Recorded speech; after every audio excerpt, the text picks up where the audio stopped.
ला इलाहा इल्लल्लाह ला इल्लल्लाह। अलैकुम व रहमतुल्लाहि व बरकातुहू।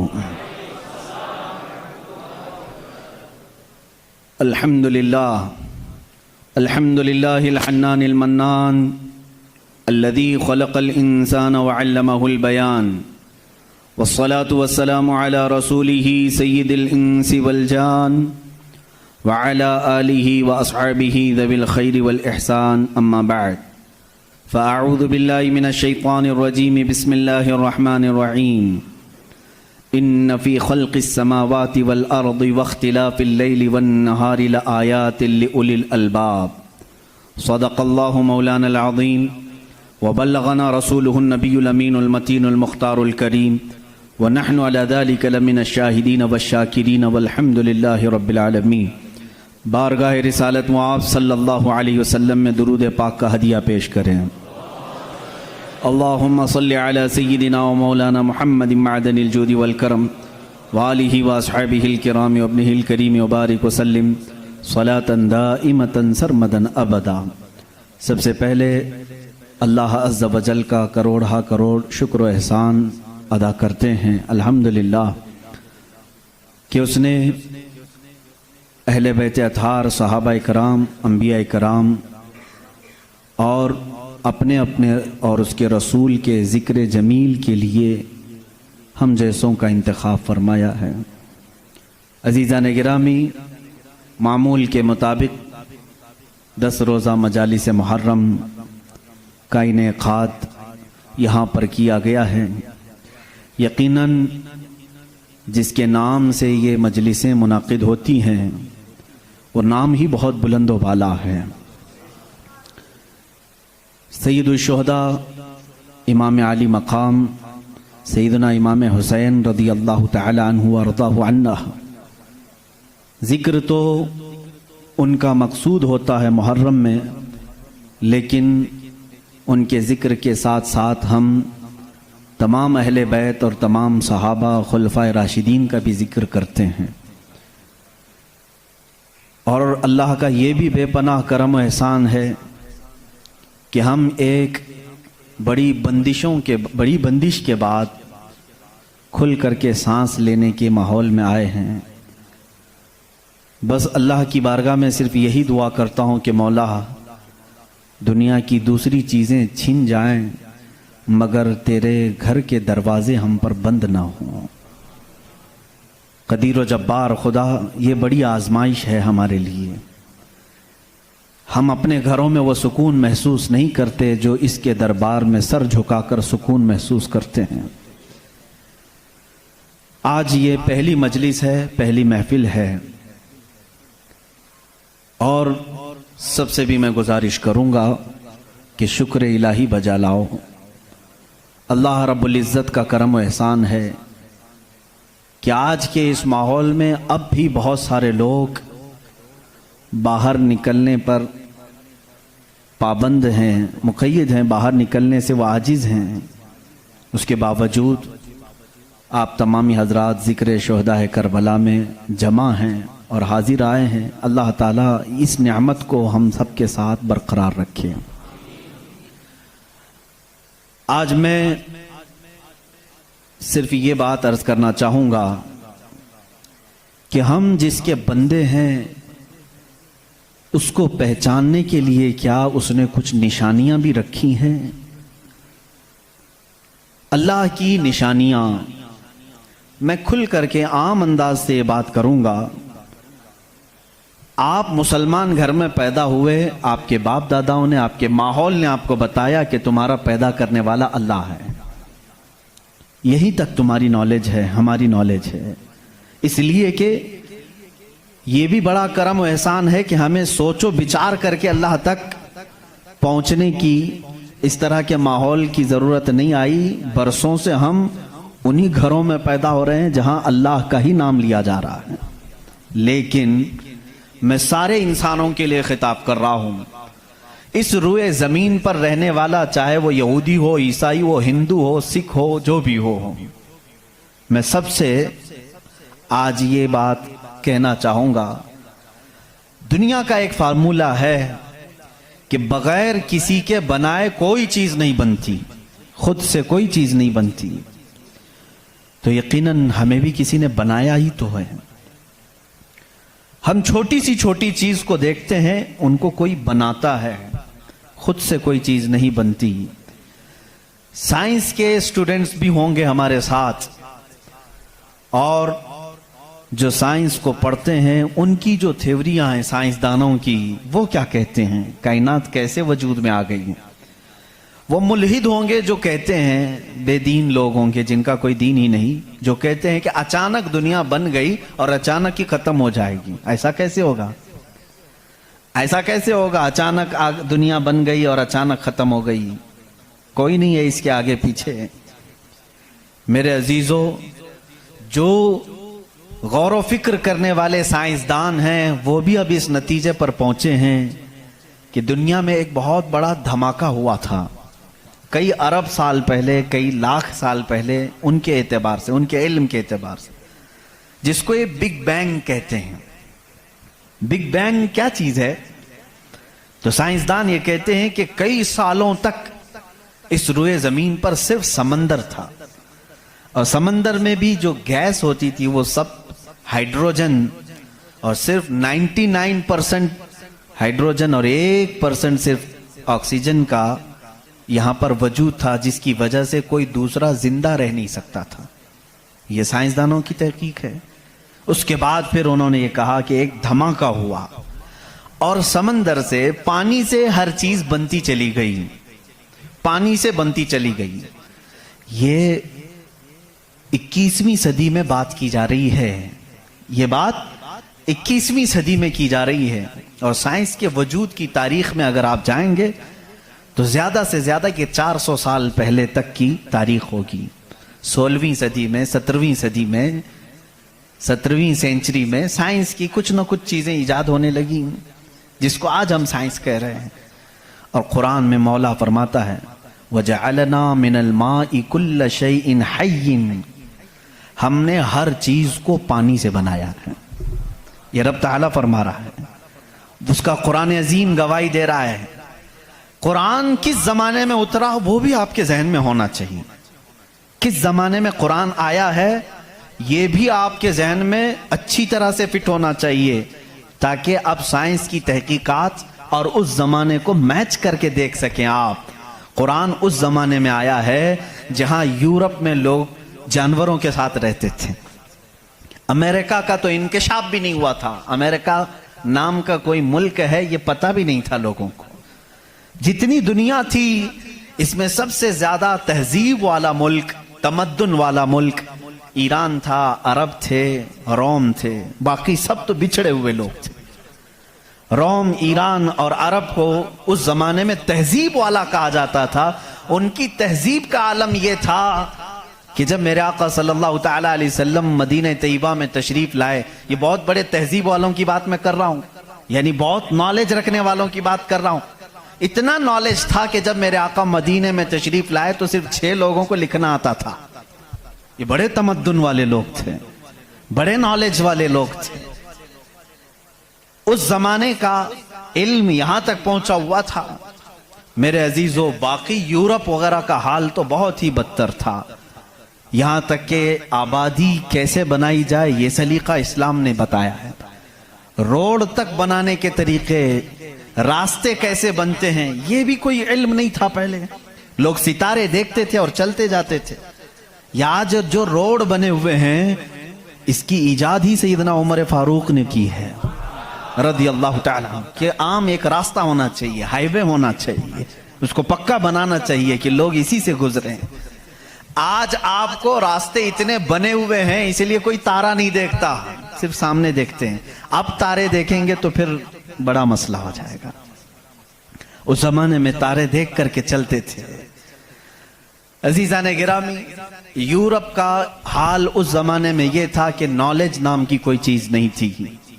वो लोग अंधविश्वास, जैसे आज भी हमारे यहाँ कुछ लोगों में मौजूद है, अंधा यकीन, इन चीजों पर बहुत अमल करते थे। जैसे अपशगुन हो जाना, ये तमाम मामलात में बहुत वो आगे थे।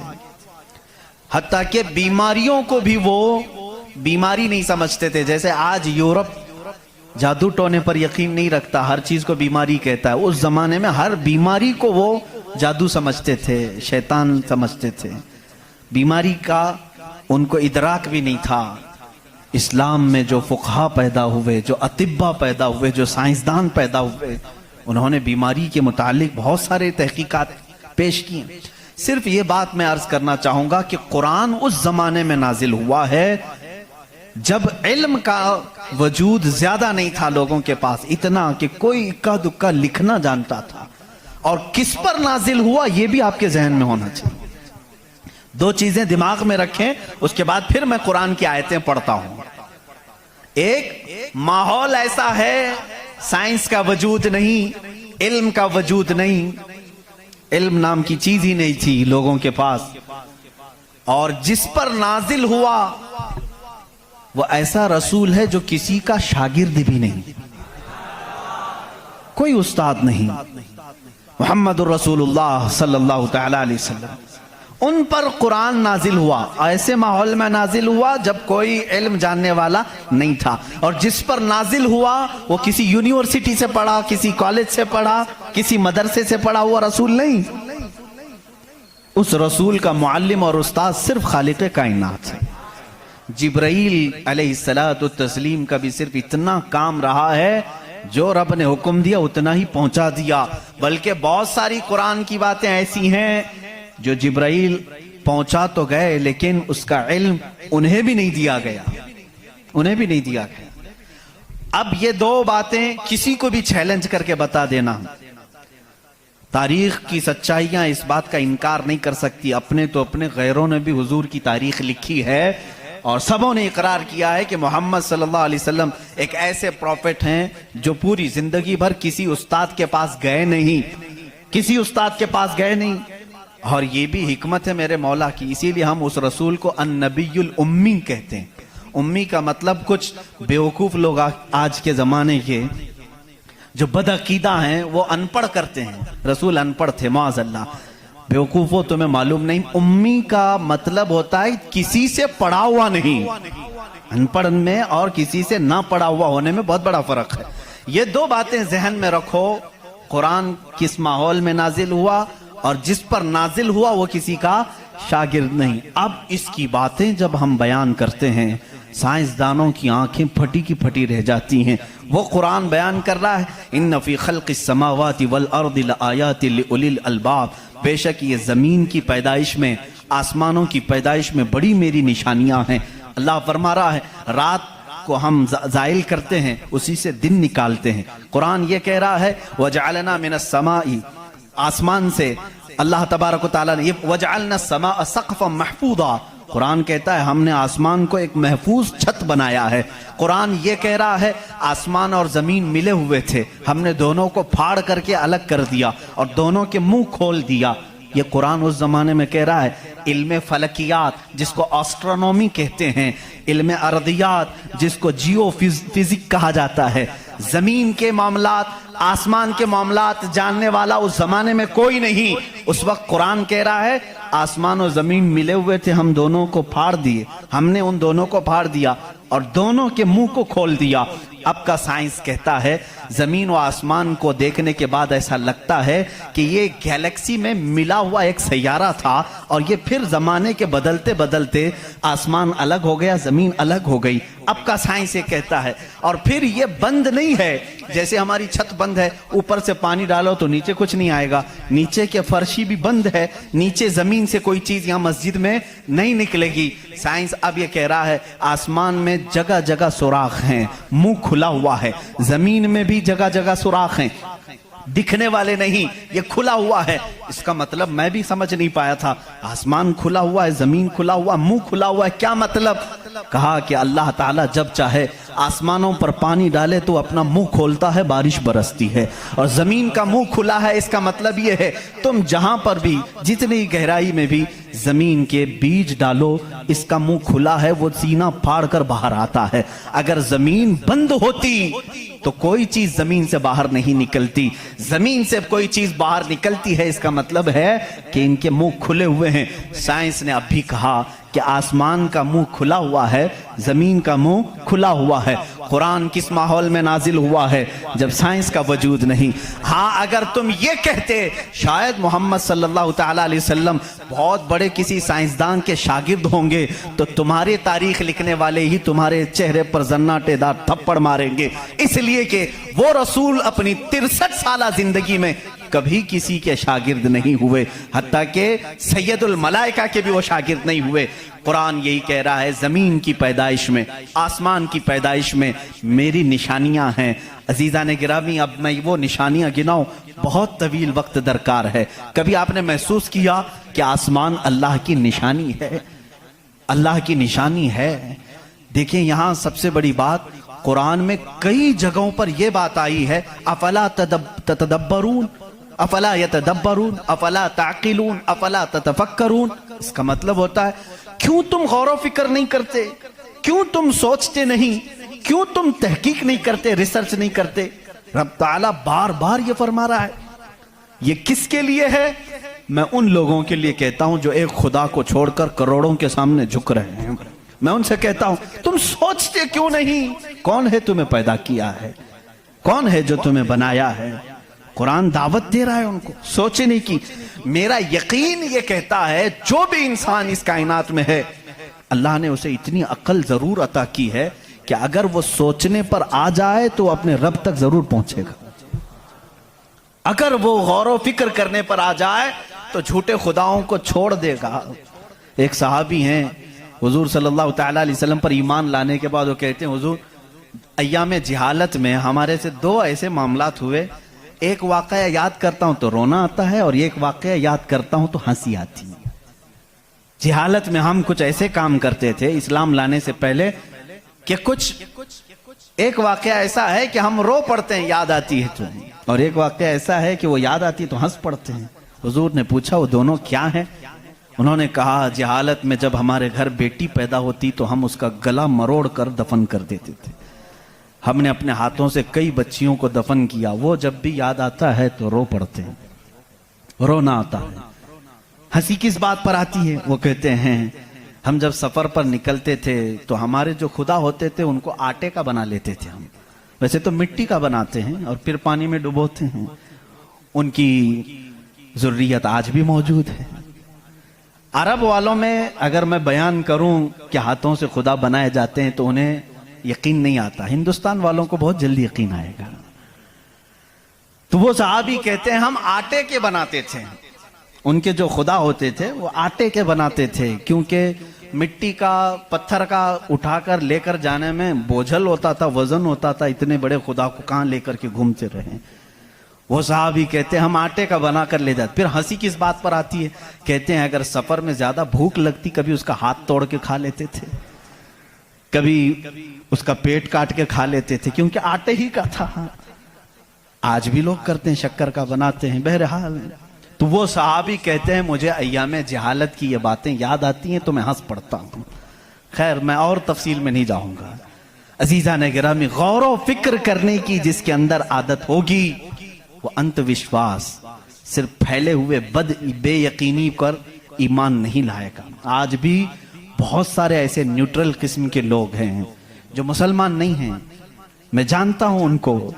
वो खुद आइडल वर्शिपर्स नहीं हैं, वो खुद इस बात का इनकार करते हैं कि अपने हाथों से बनाई हुई चीज की इबादत कैसे की जाए। हम उस पावर को मानते हैं जो हमारी आंखों में नहीं आता मगर हम सबको देख रहा है। ऐसे लोग भी हैं। हाँ, अगर कोई इस तरह का मुआहिद है, वो अल्लाह की वहदानियत को तस्लीम करता है, तो उसके हिदायत की भी उम्मीद है। मैं ये कह रहा था, आसमानों और जमीनों में अल्लाह ने फरमाया मेरी निशानियां हैं। गौर व फिक्र करना चाहिए। निशानी कैसे? पूरी दुनिया के बहुत तरक्की याफ्ता साइंस से मेरा ये चैलेंज है, मेरी ये बात का ये चैलेंज है। बहुत तुमने तरक्की की, लेकिन एक ऐसी छत बना करके दिखाओ जिसका कोई पिल्लर ना हो। हवा में छत कायम करके दिखाओ, और वो भी इतनी मोटी होनी चाहिए, इतनी मोटी कि जिसके बारे में हुजूर अकरम सल्लल्लाहु अलैहि वसल्लम ने फरमाया कि उसकी मोटाई 500 साल अगर कोई घोड़ा दौड़े तो तय ना हो पाए, वो आसमान की मोटाई। मैं उतनी मोटाई की बात नहीं करता हूं, 1 किलोमीटर चौड़ी ही कोई बना करके दिखा दें। साइंस हमारा बहुत तरक्की कर चुका है, नहीं बना सकोगे। लेकिन कायनात की इस पूरी जमीन पर अल्लाह रब्बुल इज्जत ने एक छत हमारे सरों पर रखी है, और सबको मालूम है वो छत कैसी है, बगैर पिल्लर वाली है।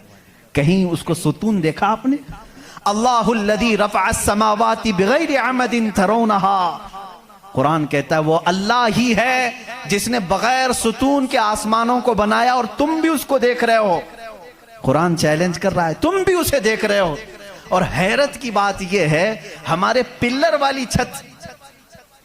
छत के बारे में तो यकीन होगा अब ये गिरेगी नहीं, लेकिन अगर ये तड़कने लगे, कहीं से आवाजें आने लगे, हम भाग करके कौन सी छत के नीचे जाते हैं?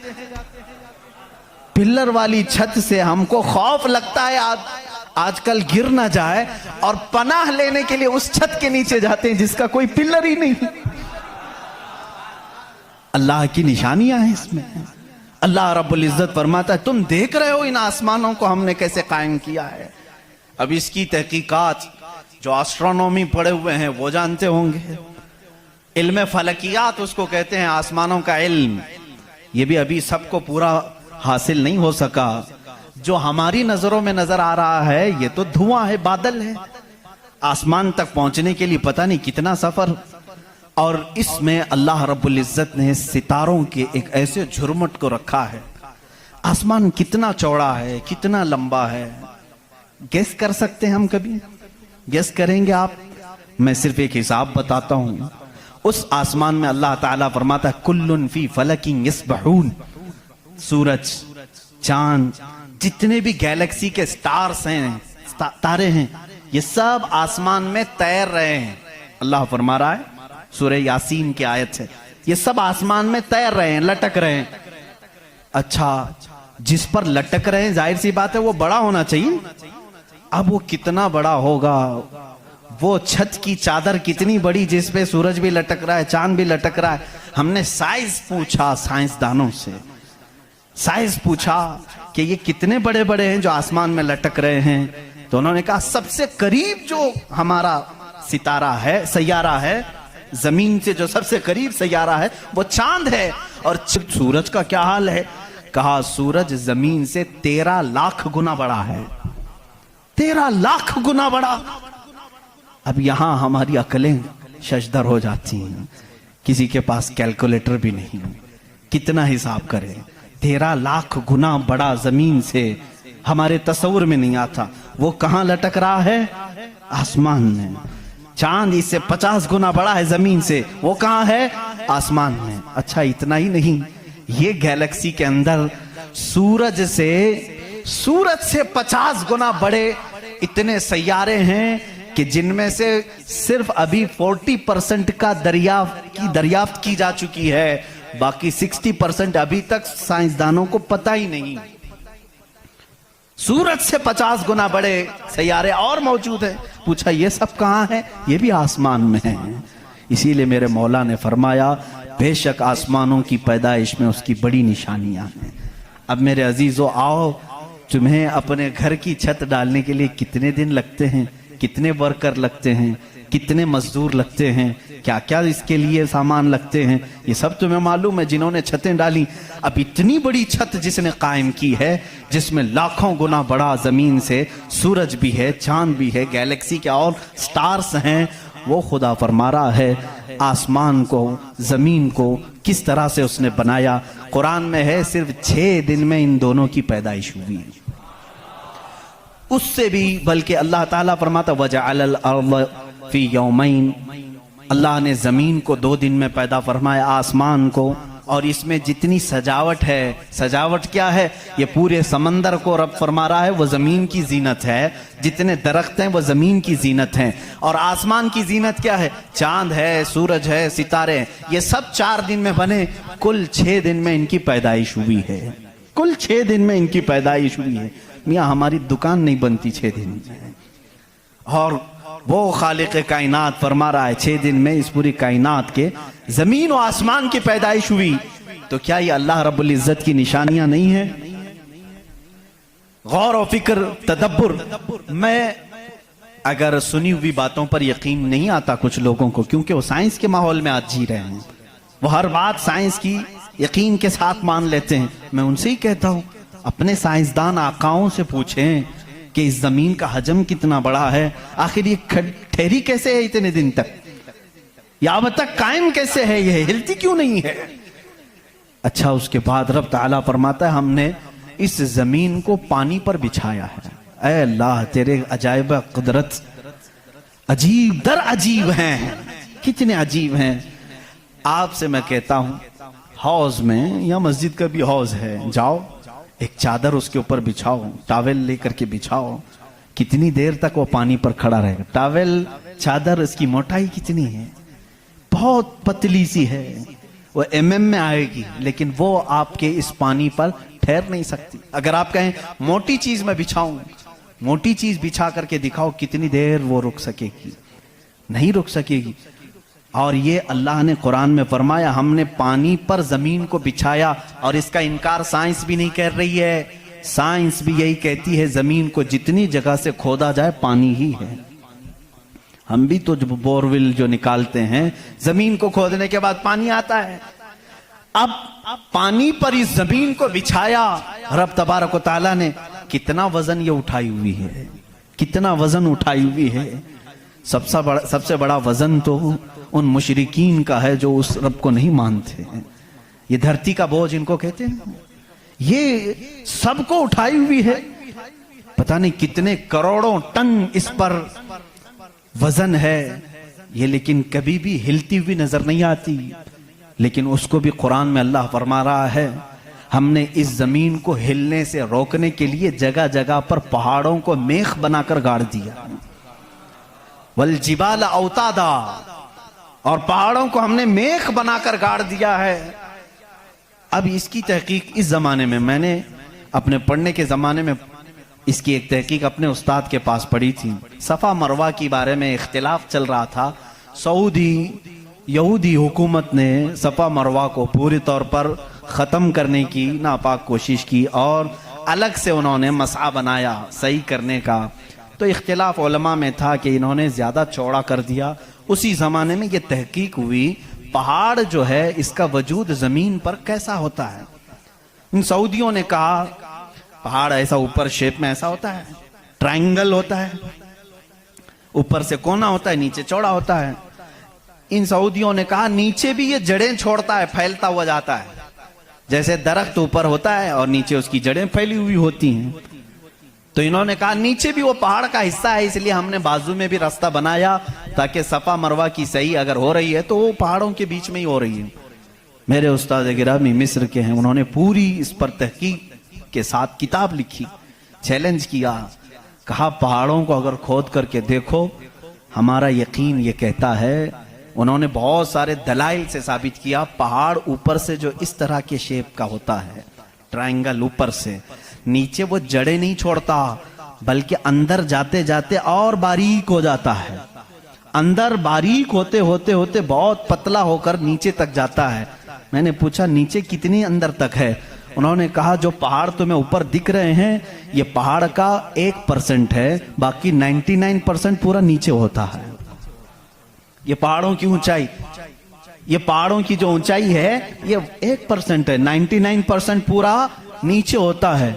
हैरत में पड़ गए, इतना नीचे पहाड़ है। कहा यही तो बात है, क्या तुम दीवार में जब मेघ ठोकते हो तो ऊपर कितना दिखता है और अंदर कितना रहता है? 2 इंच का अगर हम ले रहे हैं मेघ और कील तो उसका मुंह सिर्फ ऊपर थोड़ा सा, वो भी mm में होगा, और 2 इंच तक अंदर वो दीवार में धंसा हुआ होगा। और जब कुरान में मौला ने फरमाया है जमीन पर हमने पहाड़ों को मेख बनाकर गाड़ दिया है, आज साइंस ये कह रहा है कि पहाड़ 9 गुना नीचे अंदर तक मौजूद है। कुरान किस जमाने में नाजिल हुआ? एस्ट्रोनॉमी नहीं थी, एस्ट्रोलॉजी नहीं थी, जमीन के ये जियोफिजिक नहीं थे, आलाजात नहीं थे, तहकीक के लिए माइक्रोस्कोप, टेलीस्कोप कुछ नहीं था। उस जमाने में कुरान जमीन के अंदर की बात बता रहा है। ये अजीम मौजिज़ा है कुरान का मेरे अजीजों। इसीलिए कुरान कहता है सोचते क्यों नहीं, फिक्र क्यों नहीं करते।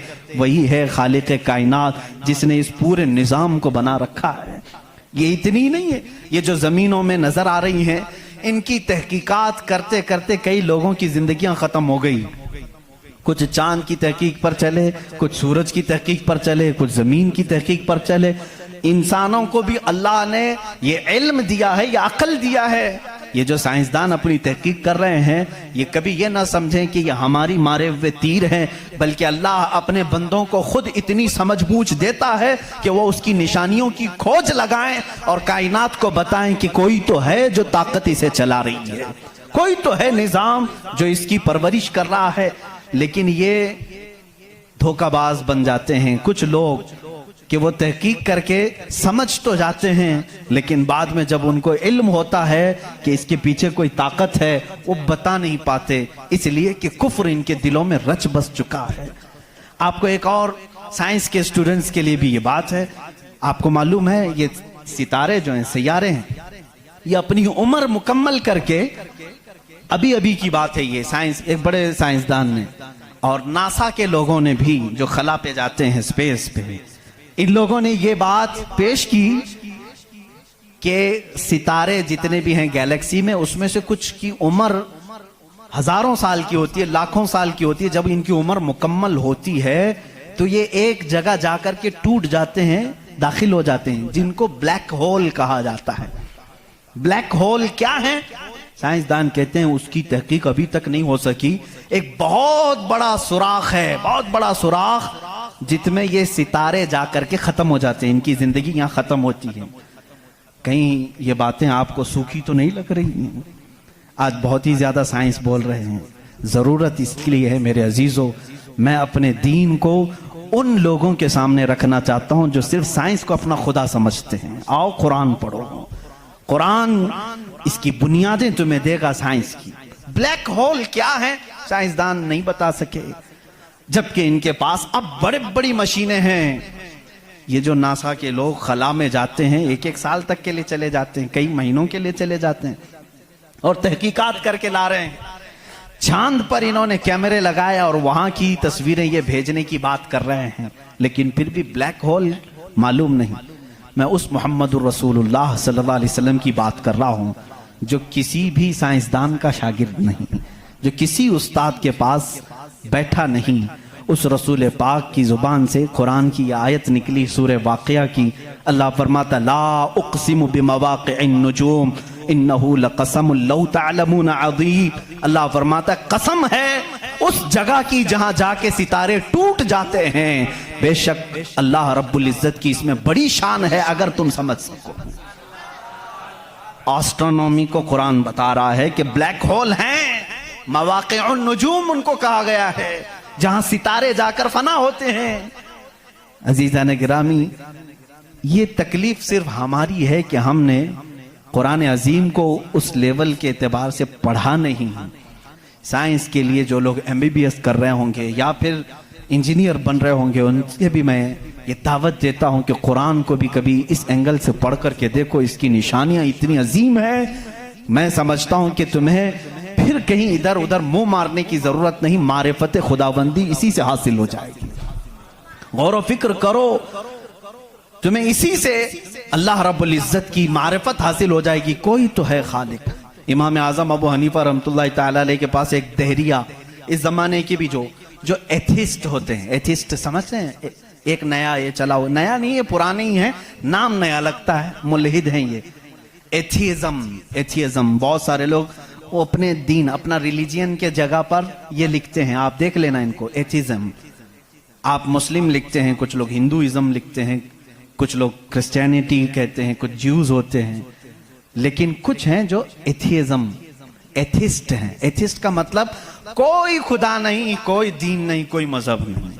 ये बेचारे आवारा लोग हैं, ये लावारिस लोग हैं जो इस तरह से कह रहे हैं। अब इनकी बात मैं आपको बताऊं, एथिज्म, इस तरह का एक एथिस्ट इमाम आजम अबू हनीफा के पास आया, उसने कहा खुदा है? तुम बार बार खुदा की बात करते हो, मुझे तो नहीं लगता, कोई नहीं है। अगर है तो दिखता क्यों नहीं? बहुत सारी चीजें हैं इसी आपने समझाया जो दिखती नहीं लेकिन है, बहुत सारी चीजें हैं। उसने कहा ऐसी कोई चीज नहीं है जो है और दिखती नहीं। आपने उसको एक तमाचा लगाया, ढेला उठा करके मार दिया। उसने कहा मैं सवाल किया तुमने मार दिया। कहा क्या हुआ मारा? कहा दर्द हो रहा है। कहाँ है दर्द? अब हो रहा है, दिखता नहीं है लेकिन एहसास है। बहुत सारी चीजें ऐसी हैं जो दिखती नहीं है लेकिन है, उनका वजूद है। बहरहाल आपने उसको जवाब क्या दिया? कहा सुनो मेरे साथ आज एक बड़ा अजीब वाक़या पेश आया। मैं समंदर के किनारे गया था, मैंने देखा एक कश्ती को, और वो कश्ती की ताज्जुबखेज बात ये थी कि वो अकेले चल रही है, कोई नहीं चला रहा। सामान खुद से वो लाद लेती है अपने ऊपर और चल पड़ती है सीधे रास्ते पर।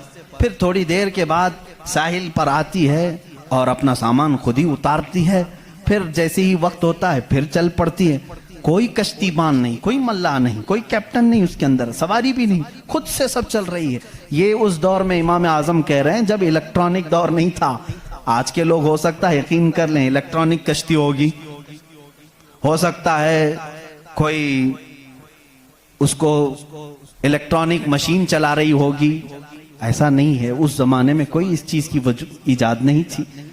उसने कहा क्या पागलपन की बातें कर रहे हो, किसको बना रहे हो तुम? क्या ऐसी कोई कश्ती है जो खुद से सामान भी उतारती है और चढ़ा भी लेती है और चलने भी लग जाती है?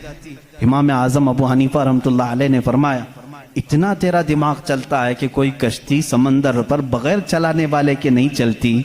ये पूरे दिन और रात का निज़ाम और लोगों की मौत व हयात का निज़ाम, ज़मीन से पौधों को निकालने का निज़ाम, बराबर वक्त पे मौसम के आने का निज़ाम बगैर किसी के चलाए कैसे चल सकता है?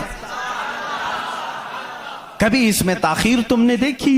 कभी तुमने ये देखा कि रात हुई ही नहीं? कभी तुमने देखा कि दिन हुआ ही नहीं? वो अपने वक्तों पर सारी चीजें चला रहा है। अजीज़ा ने गिरामी, इन तमाम चीज़ों में एक निशानी है उसके वजूद की।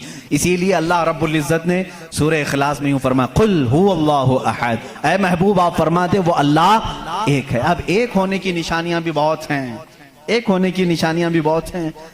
हम बचपन में पढ़ते थे, हमारे पास एक हमारे वालिद किताब पढ़ाते थे, उसमें एक सवाल एक बूढ़ी औरत से किसी ने किया था कि बड़ी भी तुमने अल्लाह को एक माना है? कहा हाँ बिल्कुल। वो चरखा सिलती थी, चरखा जिसमें कपड़े सिले जाते हैं। मौलवी साहब ने पूछा क्या दलील है कि कोई निज़ाम को चला रहा है, कोई है खुदा? उसने कहा मेरी मशीन ये सबसे बड़ी दलील है मेरे लिए। कहा कैसे? कहा ये जो चक्कर काटती है मशीन, जब तक मैं पांव हिलाती नहीं ये चरखा चलता नहीं। ये निज़ाम शमसी पूरा बगैर किसी के चलाए कैसे नहीं चलता? कहा अच्छा ठीक है, बड़ी अक्लमंद औरत है, मशीन को ही अल्लाह की निशानी समझ लिया तूने।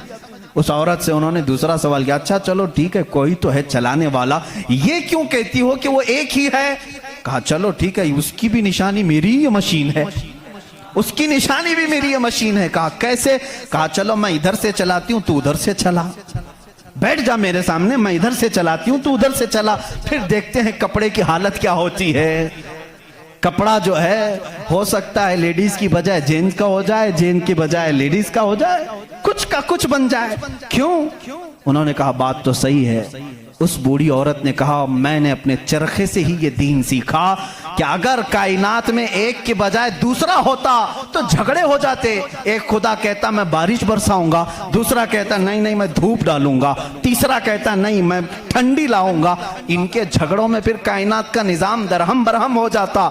लेकिन निजाम बराबर बराबर चल रहा है, इसकी इस बात की दलालत है कि चलाने वाले दो नहीं एक ही है, तो नहीं है एक ही है। अगर दो होते, उसी को अल्लाह ने कुरान में फरमाया लौ कान फीहिमा आलिहतुन इल्लल्लाहु लफसदता, अगर जमीन और आसमान में दो खुदा होते अल्लाह के अलावा, रब फरमा रहा है जरूर इसमें फसाद हो जाता, जरूर फसाद हो जाता।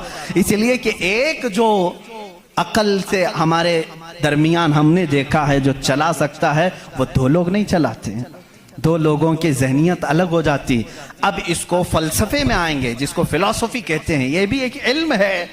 फलसफी लोगों के दिमाग के एतबार से भी हमने इसको साबित किया। अगर दो हैं पहली बात आपके दिमाग में ये होना चाहिए कि खुदा वो है जो किसी का मोहताज नहीं। इतनी बात तस्लीम करते हो, जो किसी का मोहताज नहीं। जब ये फार्मूला तुम्हारे दिमाग में है तो आप दो को लेकर के आओ। दो को लाओगे तो दोनों का दिमाग एक साथ नहीं चलेगा, या तो फिर मशवरे से चलेंगे। मशवरा करेगा तो एक दूसरे का मोहताज होगा, और जो मोहताज होगा वो खुदा नहीं होगा। मिसाल के तौर पर दोनों बैठे हैं, चलो आज मीटिंग करते हैं, कल बारिश करेंगे, तो जाहिर सी बात है एक ने दूसरे को पूछा तो पहला वाला दूसरे का मोहताज हुआ कि नहीं। अब खुदा के बारे में हमारा तस्वूर ये है, वो अपने कामों में किसी की शिराकत नहीं चाहता, कोई शरीक नहीं है उसका। अब अगर शरीक हो गया तो उसकी फजीलत कहां है? एक होने में जो फजीलत है वो दो में है नहीं। एक होने में जो फजीलत है वो दो में है नहीं। इसीलिए हम लाखों करोड़ों के सामने सर झुकाने वालों से कहते हैं मान लो एक ही को तस्लीम करो। इसलिए कि जितने अदियान हैं दुनिया में तकरीबन सबके यहाँ एक तस्वूर है खुदा का तस्वूर। सब एथिज्म को छोड़ करके मैं बाकी सब की बात करूं, हिंदुओं के नजरियात में भी खुदा का तस्वूर है, कोई तो है, एक भगवान के कुछ भी नाम लें। ईसाइयों के मजहब में यही हमारे रब्बे जुल जलाल का तस्वूर है, खुदा का वो भी यकीन करते हैं। यहूदी भी खुदा को मानते हैं, सिखों के यहाँ भी है। तकरीबन दुनिया में जो भी रिलीजियस है, किसी मजहब को मानता है, उन सब मजहबों में खुदा का तस्वूर है। लेकिन अब ये झगड़ा है कि मानने में कौन खुदा है कौन नहीं है। यहां तक तो सब मुत्तफिक हैं, है कोई तो है, लेकिन यहां आकर के चूक जाते हैं कि किसको मानना चाहिए किसको नहीं। इसलिए मेरे अजीजों, इस्लाम ने वो निशानियां रब्बे जुल जलाल के वाहिद होने की और उसके ताकतवर होने की रखी हैं जिसको आज तक दुनिया इनकार नहीं कर सकी, और कुरान के इस मौजज़े को आज तक कोई चैलेंज नहीं कर सका। मैं साइंसदानों से भी कहता हूं, आपको एक बात ये भी मैं बता दूं, अभी 18वीं सदी की बात है। 18वीं सदी में अमेरिका का सफर करने वाले एक साइंसदान ने एक नई चीज का इंकशाफ किया।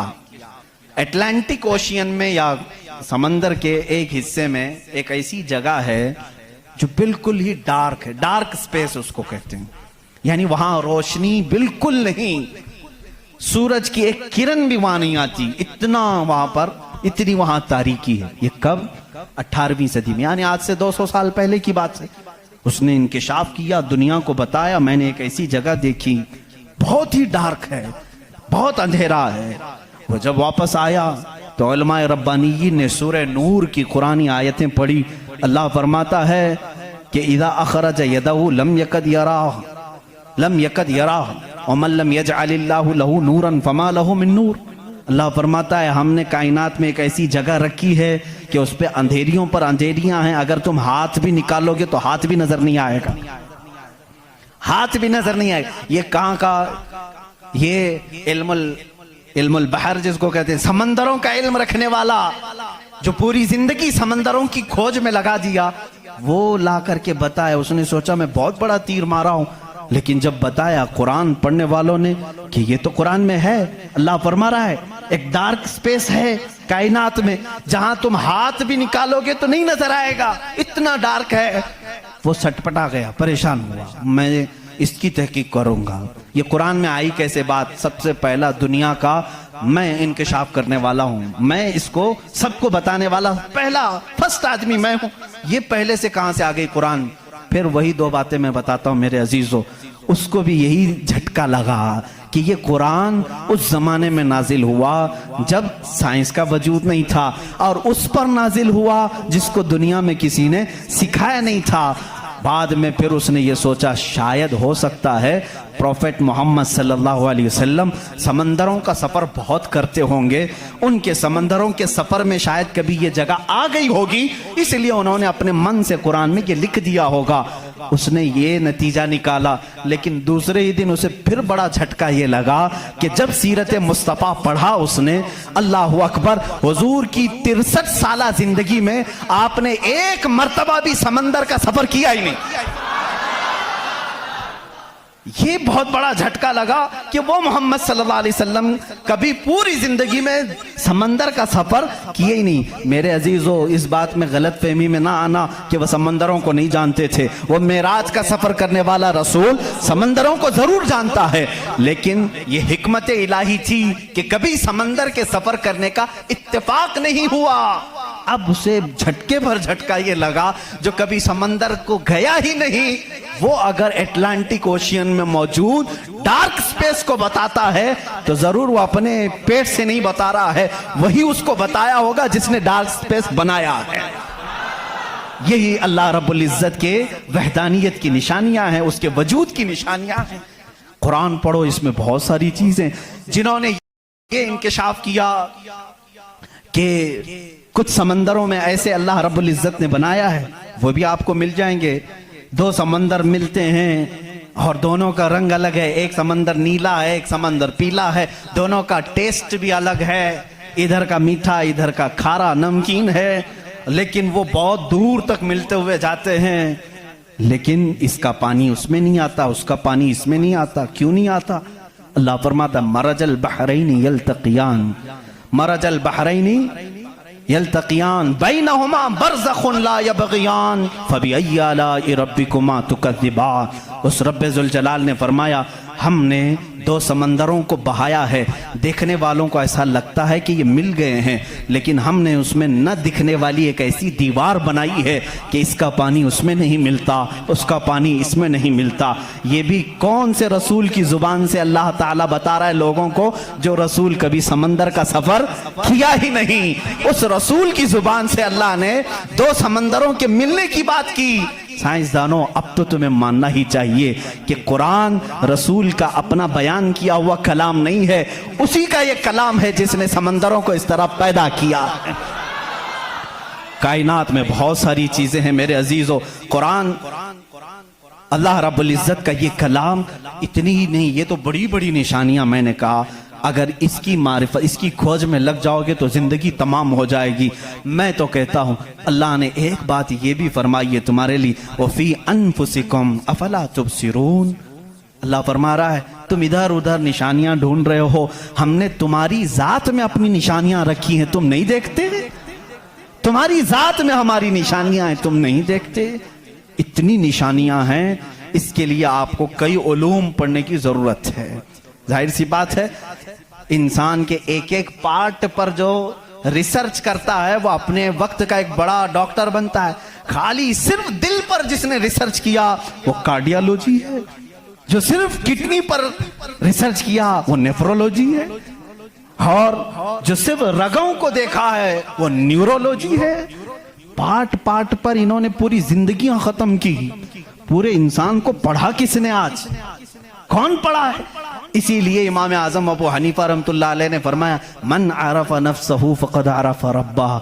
जिसने सिर्फ अपनी जात को पहचान लिया वो अपने रब को पहचान लेगा। तुम्हारे जिस्म में जिस तरह की चीजें अल्लाह ने बनाई, डॉक्टर से जाकर के पूछो कि हमारे जिस्म के अंदर का जो निज़ाम है, एक बार जो नस कट गई 1000 डॉक्टर मिलकर के वो नस नहीं कायम कर पाते। ये रगों का सिलसिला ऐसा है। और फरमाया गया, बल्कि तहकीकात बताती हैं, हमारे जिस्म के अंदर मौजूद ये नसों को, रगों को निकाल करके अगर बिछा दिया जाए, कई 1000 किलोमीटर लंबी हो जाएंगी, कई 1000 किलोमीटर लंबी हो जाएंगी। ये नसों का इतना लंबा सफर हो जाएगा। इतना सारा मवाद अल्लाह ने तुम्हारे जिस्म में रखा। और रब ताला ये फरमाता है, मफाहीम में आयात में बयान कर रहा हूं, कभी आपने सोचा हमने जुबान से जो जो चीजें खाई, अल्लाह अकबर।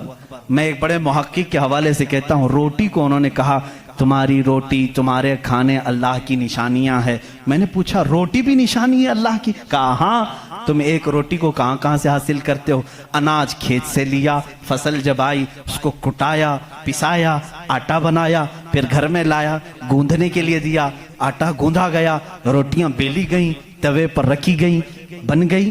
कितनी मंजिलों से गुजरी, खेत से आई, पिसाई में गई, गुंधाई में गई, पकाई में गई, अब उसके बाद रेडी होकर तुम्हारे बर्तन में आई। इसके बाद तुमने क्या किया? अब तक सब तुम्हारा इख्तियार चल रहा है। तुम अपनी मर्जी से कर रहे हो। गेहूं का लाना है, जौ का लाना है, जवार का लाना है, किसका लाना है, तुम्हारी मर्जी। आटे से कितना गूंदना है, नरम गूंदना है, मोटा गूंदना है, तुम्हारी मर्जी। रोटी मोटी पकानी है, पतली पकानी है, तुम्हारी मर्जी। रोटी पक जाने के बाद 4 टुकड़े करने, 5 टुकड़े, 2 टुकड़े, तुम्हारी मर्जी। सब तुम्हारी मर्जी है। इसके बाद तुम चबा करके खा गए, उस रोटी को चबाकर खा गए, निगल गए। ये रोटी जब हलक से उतर गई, अब तुम्हारी मर्जी नहीं है। उस एक ही रोटी से गोश्त भी बनता है, उसी एक रोटी से खून भी बनता है, उसी एक रोटी से मनी भी बनती है, उसी एक रोटी से पीप भी बनता है, उसी एक रोटी से कफ और बलगम भी बनता है, उसी एक रोटी से सब चीजें बन जाने के बाद हमारे फुजलात भी निकलते हैं। मैं नहीं समझ पाया। ऐ मेरे अजीजों, मुझे बताओ, एक रोटी लो, उसके एक टुकड़े से तुम गोश्त बना के दिखाओ, दूसरे टुकड़े से तुम खून बना के दिखाओ, तीसरे टुकड़े से तुम पीप बना के दिखाओ, चौथे टुकड़े से तुम बलगम बना के दिखाओ। नहीं कर सकोगे, इसलिए कि सिर्फ गूंदने पकने तक तुम्हारी मर्जी चलती है। हलक से नीचे उतर जाने के बाद खुदा कदीर और जब्बार का निजाम चलता है। तुम्हारे रिस्क में उसकी निशानियां हैं। कौन है जो बनाता है हमारे जिस्म के अंदर इस रोटी से हमारे जिस्म का हिस्सा? पूछो, जाकर किसी से भी पूछो, यह हमारा जिस्म मोटा ताजा गोश्त कैसे बन गया? ये खाने अच्छे खाओगे, इससे बन गया। हमने कहा हम खाने काजू बादाम भी खा रहे हैं तो भी गोश्त बन रहा है, रोटी खा रहे हैं तो भी गोश्त बन रहा है, चावल खा रहे हैं तो भी गोश्त बन रहा है। और खून ऐसा लिक्विड है कि बाजार में मिलता नहीं, किसी इंसान का ही लेना पड़ता है। इसको कौन बनाया है? कहा इसको भी रोटी से ही बनाया है, काजू बादाम से ही बनाया है, फलों से ही बनाया है। हम पूरी दुनिया की ग़िज़ाएं लाकर चक्की में पीस करके भी खून का एक कतरा नहीं पैदा कर सके, लेकिन वो रब्बे ज़ुल जलाल हमारे लुक्मे के नीचे जाते ही निज़ाम को शुरू फरमा दिया है। कैसा वो निज़ाम है, कैसा वो निज़ाम है। ऐ मेरे अजीज़ों, इसीलिए मेरा मौला फरमाता है फी अनफुसिकुम अफला तुबसिरून, तुम्हारी जात में मेरी निशानियां हैं, क्यों तुम नहीं देखते, क्यों तुम नहीं देखते? आपको अगर मैं जातियात, नफ्सियात, तबईयात, ये जो उलूम हैं, इस पर गुफ्तगू करूं तो एक बड़ा अलग टॉपिक हो जाएगा। अल्लाह ताला ने इस निज़ाम को कैसे बैलेंस रखा है जानते हैं आप? कभी आपको मालूम है हमारे कानों में एक अलाइनमेंट होता है, जैसे व्हील अलाइनमेंट करते हैं, हमारे दोनों कानों के बीच में एक कतरा छोटा सा अल्लाह ने रखा, ये बैलेंस को बरकरार रखता है। जो सनकी होते हैं, जिनको कहते हैं पागल हो गया, झोले खाता रहता है, ये कौन लोग हैं जानते हैं आप? जिनको कभी कभार फीड्स आ जाती है, चलते चलते आड़े टेढ़े हो जाते हैं, ये कौन है? जिनका सिर्फ वो कानों के बीच का एक कतरा भी हिल गया, तुम्हारा बैलेंस बिगड़ जाएगा। तुम खड़े कैसे होते हो? 2 पैरों पर सीधे खड़े रहते हो, जब तक चाहो खड़े रहो, चलना चाहो तो सीधे चलते हो। अगर वो बैलेंस चूक गया, जैसे कार व्हील अलाइनमेंट छूटने से इधर उधर जाने लगेगी, तुम्हारे पैर लड़खड़ाने शुरू हो जाएंगे। इस एक हल्के कतरे से अल्लाह ने तुम्हारे पूरे वजूद को रखा है। तुम्हें टेढ़ा करने के लिए सिर्फ उस कतरे को जुम्बिश देने की जरूरत है, सिर्फ जुम्बिश देने की जरूरत है। मैंने साइंस की एक तहकीक पढ़ी, अल्लाह अकबर, हैरत होती है। उन्होंने ये तहकीक करके बताया, ये जो तुम्हारी पलकें झपकती हैं, खुलती भी हैं, झपकती भी हैं, जानते हैं आप ये कितनी हल्की हैं और किसी को एहसास भी नहीं होता कब झपकी कब खुली, किसी को एहसास नहीं होता। कहा इसके अंदर कौन सी ताकत है? क्या रबर है, मैग्नेट है, कैसे ये कैसे होती है? इसको एक साइंसदान ने कहा कि अगर किसी की पलक झपकना छूट जाए, नहीं झपक सकती, तो उसको बिल्डोजर से खींच के भी बंद नहीं कर सकोगे, इतनी ताकत लगा करके भी उसे बंद नहीं कर सकोगे। ऐसा फ्लेक्सिबल है, ऐसा रबर है। और अगर बंद हो गई तो खोल भी नहीं सकोगे, पूरी ताकत लगा के, टूट के फट जाएगा ये पलक, खुलेगी नहीं, नहीं खुलेगी। झपक गई तो वही रह गई, खुली तो बंद नहीं होगी। पूरी दूसरी कोई भी अल्टरनेट ताकत से अगर तुम चाहो इसको बंद करना या खोलना, नहीं कर सकोगे। उन्होंने कहा बस हमारे इन पलकों में अल्लाह ताला ने एक हल्का सा रबर रखा है जो फ्लेक्सिबल है और बगैर तुम्हारे चाहे भी ये हिलती है, बंद होती है, और कहा कि अगर इन पलकों में ये झपकने और खुलने का मादा ये ख़त्म हो जाए, ये रबर, ये फ्लेक्सिबिलिटी ख़त्म हो जाए, तो वो इंसान पागल हो सकता है, बल्कि आंख न बंद होने की वजह से वो मर भी सकता है। वफ़ी अनफुसिकुम अफला तुबसिरून। हम इन तमाम नेमतों को समझ नहीं पाते, बल्कि दिन में हजारों बार झपकते हैं, खोलते हैं, एहसास नहीं है इस नेमत का। अगर ये बंद होना खत्म हो जाए या बंद हो गई, खुल ना सके, तो क्या कर ले जाओगे? कुछ नहीं कर सकोगे। बल्कि मेरे अजीजों, तुम्हारे जिस्म पर मौजूद ये रोंगटे, ये बाल भी अल्लाह की अलामत हैं, निशानियां हैं। जानते हो, बाल सब एक ही तरह के हैं, लेकिन अभी 2 ही दिन कबल मैं पढ़ रहा था, जहन क्या है जाता नहीं इन चीजों की तरफ, क्योंकि मामूल पे चल रहे होते हैं। एक साहब ने मुझसे सवाल किया कि हजरत, बाल जो है हमारी आंखों पे भी हैं, पलकों में, और ऊपर भवों पे, आईब्रो भी हैं, और बाल सर पे भी हैं और दीगर जगहों पर हैं। सर के बाल और दीगर जगहों के बाल बढ़ते हैं, ये बाल बढ़ते क्यों नहीं? बाल सेम है, बाल सेम है, ये बढ़ते नहीं, और ये बढ़ते ही रहते हैं, इनको जितना काटो बढ़ते ही रहते हैं। ऐसा क्या है? अल्लाह अकबर। उस दिन मुझे हैरत हुई, मैंने कभी इस चीज पर तवज्जो नहीं की, कभी नहीं सोचा। हो सकता है आपका जहन न गया हो। पढ़ने पर एक मुहक्किक ने यह भी लिखा है, देखने में ये सारे बाल एक तरह से हैं, इन बालों में सारी चीजें एक ही तरह की हैं। देखने में ये काले हैं तो वो भी काले हैं, कुव्वत भी इनकी सेम है, लेकिन अल्लाह रब्बुल इज्जत ने उन बालों में बढ़ने का खून रखा है, इन बालों में बढ़ने वाला खून आता तक नहीं है, आता तक नहीं। अजीजान गिरामी, उसकी ये निशानियां हैं बहुत सारी, इसकी तहकीकात फिर किसी मौके पर मैं अर्ज करूं। और पेट के अंदर मौजूद चीजें जो अपना निजाम खुद ब खुद चला रही हैं, नहीं चला सकोगे, नहीं चला सकोगे। दिल जितनी मर्तबा ये धड़कता है, इसके अंदर जो प्रेशर है, कहा गया है ये जो खून को दबा करके जिस्म में फैलाता है, इसके मुतालिक साइंस ये कहता है इतना प्रेशर है कि दुनिया में किसी फव्वारे पे, किसी फाउंटेन में इतना प्रेशर नहीं होगा जितना दिल में प्रेशर है। और ये इतनी तेजी से एक बार पंप करता है कि खून पूरे जिस्म में नाखून तक आ जाता है। एक बार के पंप पर, एक बार इस तरह दिल ने दबाया खून को बार, तो खून नाखून तक पहुंचता है, इतना प्रेशर उसके अंदर है।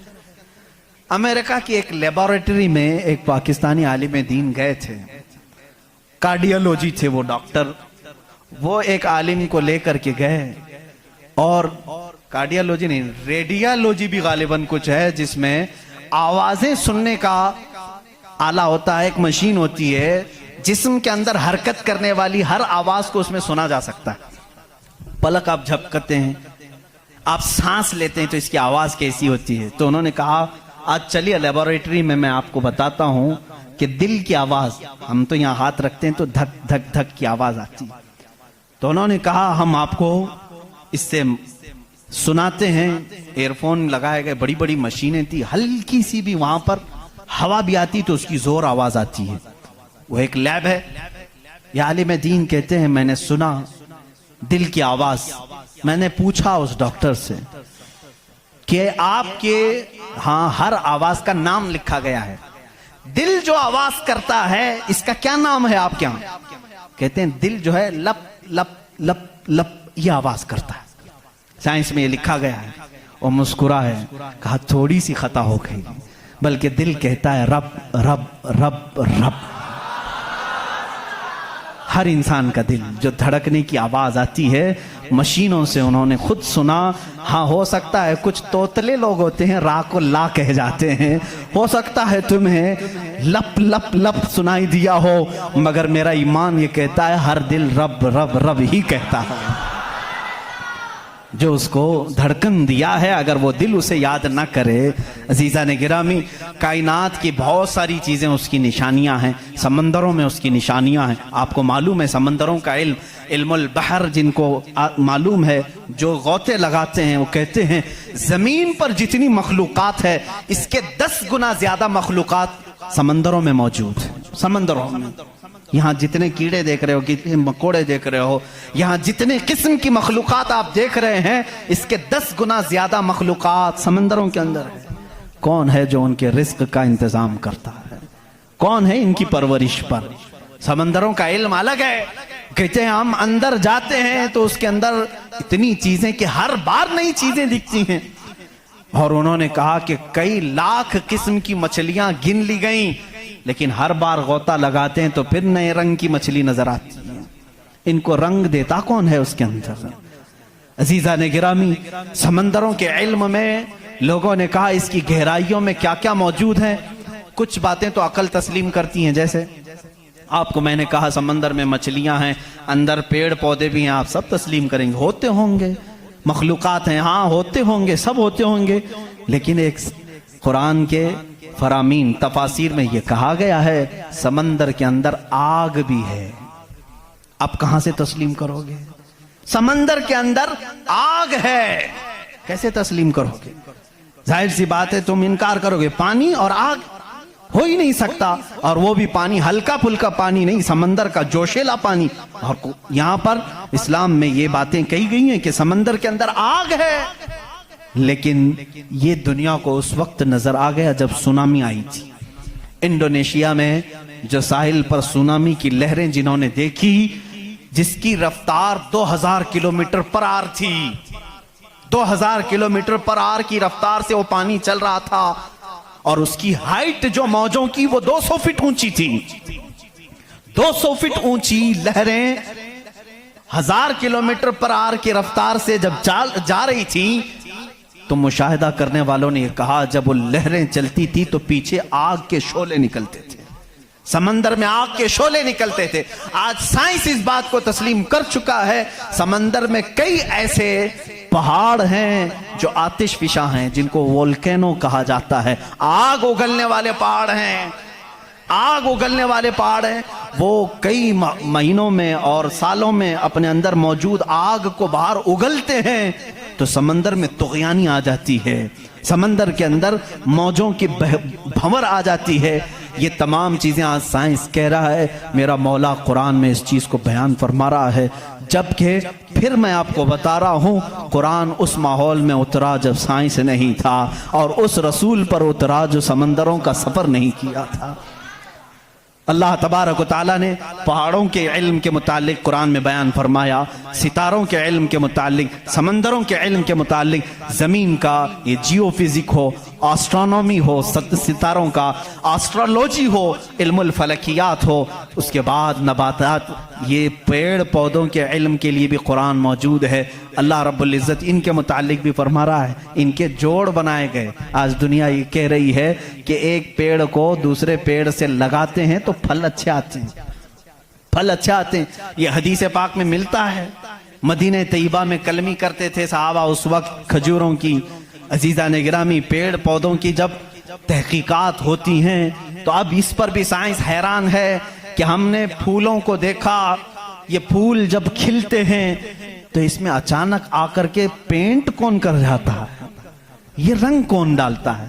हमने दरख्तों को हरा ही देखा है, हरे ही होते हैं, लेकिन जब फूल निकलते हैं तो ये रंग आता कहां से है। उसकी तहकीक करते करते डालियों को लोगों ने चीर दिया, पत्तों को फाड़ दिया, लेकिन फूल का रंग पूरे दरख्त में कहीं नहीं पाया, कहीं नहीं पाया। इन पौधों को और इन फूलों को कौन रंग देता है? बल्कि हद तो यह है मेरे अजीजों, उसकी सबसे बड़ी चीज ये निशानियों में से ये भी है कि पेड़ पौधों को तुम लहलहाते हुए आज देखते हो, इनकी पैदाइश पर क्या तुमने गौर व फिक्र नहीं किया? ये कैसे पैदा होते हैं, कैसे निकलते हैं? अल्लाह अकबर। इनको तुमने जमीन के अंदर बो दिया था, मिट्टी डाल दी थी और उस पर पानी डालकर बराबर कर दिया था, लेवल कर दिया था। और अचानक दूसरे दिन तीसरे दिन जाकर देखते हो वो जमीन का सीना चीर कर बाहर आया हुआ है। इतना ही नहीं, वो छोटा सा कोंपल निकला हुआ पौधा बाहर आता है। अब वो कितनी चीजों को फेस करता है, हवाओं का भी मुकाबला कर रहा है, तूफान भी आ रहे हैं, लेकिन वो पौधा वहीं लगा ही लगा है। छोटे पौधे को बड़ी से बड़े तूफान हिला के नहीं कर सके। कौन है वो हल्के पौधे की हिफाजत कर रहा है। बड़ी बड़ी हवाओं से, वो बड़ी बड़ी ताकतों को उड़ा ले जाने वाली हवाएं आती हैं, लेकिन हल्के पौधे की हिफाजत हो रही होती है। वो फसलें लाने तक कौन है उनकी हिफाजत करता है। कुरान में 20वें पारे की शुरू की आयतें पढ़ोगे आपका यकीन ताज़ा हो जाएगा। अम्मन खलक़स समावाति वल अर्द व अंज़ल लकुम मिनस समाई माअ फ़अंबतना बिही हदाइक़ ज़ात बहजा मा लकुम अन तुंबितू शजरहा अ इलाहुम मअल्लाह। क्या अल्लाह के सिवा कोई है? अल्लाह फरमाता कौन है जिसने जमीन को तुम्हारे लिए करार बनाया? कौन है जो जमीन को फाड़ करके उसमें नहरें बनाया? कौन है जो तुम्हारे लिए आसमानों को छत बनाया? कौन है जो इसमें से तुम्हें रंग बिरंगे पौधे निकालता है? क्या अल्लाह के सिवा कोई है? अ इलाहुम मअल्लाह। इस तरह की 5 आयतें जिसमें सवाल है अ इलाहुम मअल्लाह, क्या अल्लाह के सिवा कोई है? अब मेरे अजीजों, मैंने आसमानों की बात की, ज़मीनों की बात की, गैलेक्सी की बात की, पेड़ पौधों की बात की, समंदरों की बात की, बल्कि मैंने तुम्हारे ज़ात की भी बात की। तुम्हारे जिस्म में मौजूद हर अज़ू, हर पार्ट अल्लाह की निशानी है, अल्लाह की निशानी है। तुम में से कोई भी एक अज़ू दूसरा डुप्लीकेट बना नहीं सकता। बनेगा तो साफ नजर भी आएगा। आंख चाहे तो बकरे की लगा लो, लेकिन दिखाई कुछ भी नहीं देगा। इस आंख के अंदर जो चीज मौजूद है वो दूसरा इसकी कॉपी कर नहीं सकता। रोबोट तो बहुत बना लिए, लेकिन जीने वाला, फीलिंग रखने वाला इंसान दूसरा तख्लीक नहीं किया जा सका। बल्कि वो कुरान में अल्लाह चैलेंज कर रहा है, तुम तो इंसानों के अभी ये कह रहे हैं कि जनीन बनाए जा रहे हैं, यानी हम डुप्लीकेट इंसान बनाने की कोशिश कर रहे हैं। यहूदी इस पर रिसर्च कर रहे हैं, लेकिन मौला तो फरमा रहा है कि ये एक मक्खी भी बना नहीं सकेंगे। 17वें पारे का आखिरी सफ़ा है जिसमें रब तबारक व तआला फरमाता है कि लन यख्लुकू दुबाबन वला विज्तमऊ लह, ये सारे के सारे मिलकर के एक मक्खी नहीं बना सकेंगे। दअफ़त तालिबु वल मतलूब, ये कितने ही कमज़ोर किस्म के लोग हैं जो दूसरी तख्लीक की बात कर रहे हैं। इसीलिए मेरे अजीज हो, जब कोई बना नहीं सकता, इसीलिए इस्लाम ने कहा अपने हाथों से भी कोई जिस्म न बनाओ, इसलिए कि तुम खुदा बनने की कोशिश कर रहे हो। बनाना किसी के जिस्म को सिर्फ काम है, अल्लाह का काम है। अपने हाथों से कोई चीज तामीर, यानी शक्ल और सूरत वाली कोई भी चीज ना बनाओ जो अल्लाह की तख्लीक है। ऐसी चीजें जिसमें जान है, जो चलती फिरती हैं, इन चीजों को बनाने के लिए मना इस्लाम ने इसीलिए किया कि तुम कुदरत की तशबीह चाहते हो, अल्लाह रब्बुल इज़्ज़त की बराबरी करना चाहते हो, तुमसे ये मुमकिन भी नहीं हो सकेगा। देखते हो आज हमारे यहाँ नाटक है, हमारे यहाँ लोगों का अंधविश्वास हम देख रहे हैं। बेवकूफ़ी की हद हो गई, हद हो गई आज भी कि लोग अपने हाथों से जिसको बनाए। मैं आपको बनाऊं, खुदा कौन है, तुम्हारा यकीन क्या होना चाहिए और दुनिया क्या चाहती है, मैं सबको खुलेआम मैसेज दे रहा हूँ, सबके लिए। कुछ लोग ये समझते हैं हमको खुदा बनाना पड़ेगा, पैसे लाना पड़ेगा, बना नहीं सकते तो मार्केट में जाना पड़ेगा, लाल पीला काला नीला खुदा खरीद करके लाना पड़ेगा, और उसके हाथ भी होंगे, 4 होंगे कि 5 होंगे कि 6 होंगे, ऐसे हाथों वाला हमको लाना पड़ेगा। कैसे? अरे वो खुदा चल के भी नहीं आएगा, उसको उठा करके लाना पड़ेगा, बैठेगा खुद नहीं, बिठाना पड़ेगा, सोएगा खुद नहीं, सुलाना पड़ेगा, और उठेगा भी खुद नहीं, उठाना पड़ेगा, और उसे वो डूबेगा भी खुद नहीं, डुबाना पड़ेगा, टूटेगा भी खुद नहीं, तोड़ना पड़ेगा, खाएगा कुछ नहीं, उसे जबरदस्ती खिलाना पड़ेगा लोगों को दिखाने के लिए। लोगों ने अगर अपने दिमाग से इसको खुदा समझा है तो मैं कहता हूं मुसलमान का अकीदा यह है, मैं मजबूर हूं, मैं अगर नहीं सो सकता तो वो सुलाता है, मैं अगर उठ नहीं सकता तो वो उठाता है। मैं खुदा को उठाता नहीं, मैं खुदा को बिठाता नहीं, बल्कि मेरा अकीदा यह है खुदा मुझे बिठाता है, खुदा मुझे चलाता है, खुदा मुझे सुलाता है, खुदा मुझे खिलाता है, खुदा मुझे पिलाता है। जब मुझे भूख लगे तो वो खिलाता है, जब मैं नंगा हूं तो वो पहनाता है, जब मेरी जान चली जाए तो वो मेरा हिसाब करता है। हम उस खुदा की तस्लीम, उस खुदा का अकीदा रखते हैं कि हम मोहताज हैं, वो मालिक व मुख्तार है। अकीदा ये हो, अकीदा ये हो, अपने हाथों से बनाई हुई चीज को, अरे तुम्हें तो फख्र करना चाहिए, अरे आज तू खुदा बना बैठा है, उसे उसको फख्र से देखो, कहो अरे तू क्या खुदा है, मैं ही तो बनाया हूं तुझे। कभी बनाने वाला ये कह सकता है ना। और कोई आकर के, सारे लोग इबादत कर रहे हो, कोई आकर के सामने कह दिया सारे भक्तों के पास कि तुम इसको खुदा कह रहे हो, मैं तो लातों से गूंद के बनाया था इसको, मैं तो अपने हाथों से इसको बनाया, तो इज्जत क्या रहेगी। इसीलिए आपने देखा इस्लाम का अकीदा वहदानियत ये है, अकीदा खुदा ये है कि हमने आज तक करोड़ों मस्जिदें हैं, कभी हमने खुदा की जिस्म तो दूर की बात है, कोई शक्ल और तस्वीर भी मस्जिदों में नहीं रखी। क्यों? इसलिए कि अगर तस्वीर लगेगी कहीं खुदा की तो हम उसको खुदा तस्लीम ही नहीं करते, क्योंकि खुदा वो है जो किसी की आंख में आ नहीं सकता, और अगर किसी की आंख में आ गया तो वो खुदा हो नहीं सकता। जो आंख में आ गया वो खुदा हो नहीं सकता। सिर्फ और सिर्फ दुनिया में इस्लाम वो है जो बगैर देखे उसकी बारगाह में झुक जाता है। दुनिया सामने देख करके झुकती है और मोमिन बगैर देखे उसके सामने झुकता है। यही तुम्हारी सबसे बड़ी सिफत है ईमान वालों, जो कुरान कहता है युमिनून बिल गैब, ये वो बंदे हैं जो गैब पर ईमान लाते हैं। अब यहाँ आखिरी बात मैं करने आता हूँ, मेरा वक्त तवील हो गया। ऐ मौला तेरी निशानियां बहुत हैं, आसमान तूने बनाया, जमीन तूने बनाया, सितारे तेरे हैं, समंदरों का इल्म तूने इंसानों को दिया, सब कुछ तूने बनाया, लेकिन मेरा अकीदा, मेरा विजदान ये कहता है एक कायनात में सबसे बड़ी अगर कोई निशानी है तो वह मोहम्मद रसूलुल्लाह की जात है। फिर भी इसीलिए कहा मक्का के वो कुफार पूरी कायनात के सबसे बड़े काफिर हैं कि अल्लाह की सबसे बड़ी निशानी को देख करके भी ईमान नहीं ला सके, इसलिए कि वो रसूल ही बजाते खुद अल्लाह की एक ऐसी निशानी है। चेहरा व दुहा है, जुल्फें व लैल है, और दस्त मुबारका और गले का नरम व नाजुक अंदाज ये है कि इंसान देख करके हैरत में रह जाता था। मुस्तफ़ा करीम सल्लल्लाहु अलैहि वसल्लम की ज़ात पर जब मैं गुफ्तगू करूँगा इंशाअल्लाह ये बताऊंगा मेरे अजीजों कि कायनात में सबसे बड़ी निशानी मेरे नबी की ज़ात है, मेरे आका की ज़ात है। और ये भी आपको तस्लीम करना पड़ेगा, आज हम जो झुक रहे हैं मस्जिदों में बगैर खुदा को देखे हुए, किसने बताया कि खुदा है? अगर वो मोहम्मद ना होते तो हमको खुदा का इदराक भी ना होता। इसीलिए हम कहते हैं, मैं मानता हूं अक्ल वालों मेरा मोहम्मद खुदा नहीं है, मगर दिलों में ये नक्श कर लो कि वो खुदा से जुदा नहीं है। वाखिर दावाना अनिल हम्दुलिल्लाहि रब्बिल